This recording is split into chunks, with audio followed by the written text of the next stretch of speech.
কেন্দ্রীয় সরকার পরিবহন ক্ষেত্রে শ্রমিকদের বিরুদ্ধে সর্বনাশা নতুন আইন প্রণয়ন করেছে। এমনটাই অভিযোগ এনে কেন্দ্রীয় শ্রমিক বিরোধী দানবীয় আইন বাতিলের দাবিতে প্রতিনিয়ত রাস্তায় নেমে আন্দোলন সংগঠিত করে চলেছে বিভিন্ন সংগঠন। এবার কেন্দ্রীয় আইনের প্রতিবাদে এবং শ্রমিক বিরোধী আইন বাতিলের দাবিতে সোচ্চার হল বামপন্থী শ্রমিক সংগঠন সিআইটিইউ। দাবি আদায় লক্ষ্যে সংগঠন আগরতলা শহরে সংগঠিত করল প্রতিবাদ মিছিল ও বিক্ষোভ সভা, যার নেতৃত্ব দেন সিআইটিইউ রাজ্য সভাপতি প্রাক্তন মন্ত্রী মানিক দে। দুর্ঘটনা প্রতিরোধ করতে কেন্দ্রীয় সরকার পূর্বতন আইন সংশোধন করে নয়া আইন প্রণয়ন করে।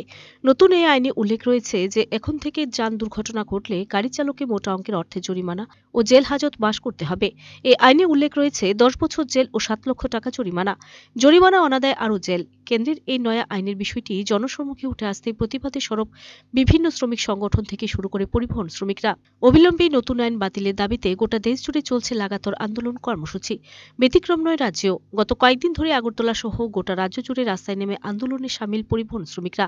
এবার খানিকটা দেরিতে হলেও বিষয়টি নিয়ে সোচ্চার বামপন্থী শ্রমিক সংগঠন সিআইটিইউ। দুর্ঘটনায় শাস্তির নামে পরিবহন শ্রমিকদের উপর বিজেপি সরকারের জেল জরিমানার দানবীয় আইন বাতিলের দাবিতে বুধবার আগরতলা শহরে প্রতিবাদ বিক্ষোভ মিছিল ও সভা সংগঠিত করে সিআইটিইউ। এদিন সংগঠনের রাজ্য কার্যালয় থেকে মিছিল বের হয়ে শহরের বিভিন্ন পথ পরিক্রমা করে ওরিয়েন্ট চৌমুহনীতে একে পথসভায় মিলিত হয়। পরিবহন শ্রমিকদের স্বার্থবিরোধী নয়া আইন বাতিলের দাবিতে আয়োজিত এই কর্মসূচির নেতৃত্ব দেন সিআইটিইউ রাজ্য সভাপতি তথা প্রাক্তন মানিক দে।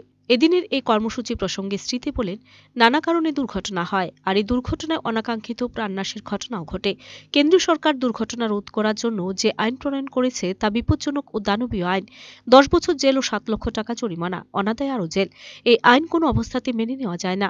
যদিও সরকার বলেছে তা স্থগিত করবে, তাদের এই কথা বিশ্বাসযোগ্য নয়। তারা শ্রমিকদের স্বার্থ বিরোধী ও মালিকের তল্পিবাহক। দেশের বর্তমান সরকার জনগণের স্বার্থ দেখে না। নতুন করে এই আইন প্রণয়নের মধ্য দিয়ে কার্যত শ্রমিকদের বিরুদ্ধে যুদ্ধ ঘোষণা করেছে সরকার। সাধারণ যাত্রী ও পণ্য পরিষেবা এক প্রান্ত থেকে অন্য প্রান্তে নিয়ে যাওয়ার ক্ষেত্রে যারা অগ্রণী ভূমিকা পালন করছে তাদের বিরুদ্ধে কেন্দ্রীয় সরকার যুদ্ধ ঘোষণা করেছে। তাই সরকার অবিলম্বে এই আইন বাতিল না করলে আগামী দিনেও লড়াই চলবে। 7 লক্ষ টাকা জরিমানা, অনাদায় আরও জেল।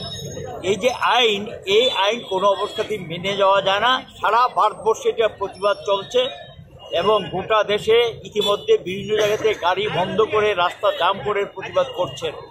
বিজেপি সরকার বলেছে যদিও যে এটা স্থগিত রাখবে, কিন্তু এই কথা আমরা বিশ্বাস করি না।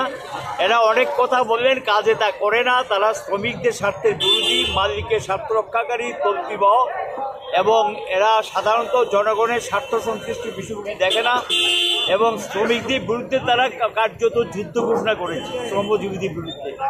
এবং ইতিমধ্যে তারা লেবার আইনও সংশোধন করে শ্রমিকদের বিরুদ্ধে এগুলো করেছেন। একদিকে মজুরি পায় না, একদিকে গিয়ে নানা ধরনের দেখা যায় আফিং পাস করবে, আফিং পাস করে দিচ্ছেন, গাঁজা জাতীয় দ্রব্য, নেশা জাতীয় দ্রব্য পাস করছেন।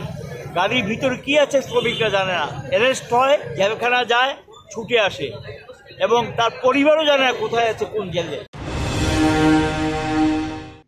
Report searching